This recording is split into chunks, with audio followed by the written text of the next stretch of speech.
How a person answers the most straightforward questions can reveal a lot about them and about what's going through their head.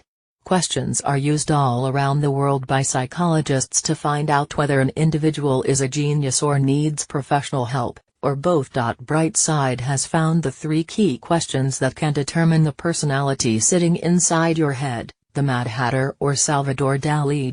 If you couldn't think of answers to these questions, don't worry, your state of mind is completely healthy.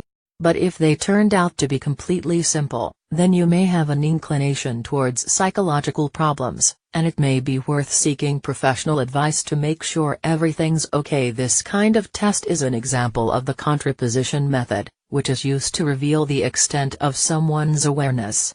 If someone with a standard mind is asked the question, "What do a crow and a desk have in common?" they'll probably answer nothing. To some extent, they're correct. In general, these 2 things can't be compared.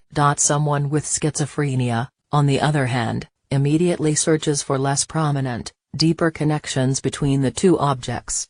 Without too much thinking, they might exclaim that people write letters at their desks, and a crow has feathers that can be used to write with. But how can you tell the difference between a schizophrenic person and a real genius?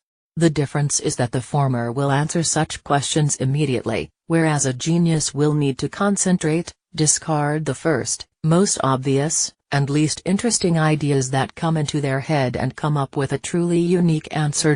Illustrator Leonid Khan for Brightside.me. We'd love to hear your views on this. How a person answers the most straightforward questions can reveal a lot about them and about what's going through their head. Questions are used all around the world by psychologists to find out whether an individual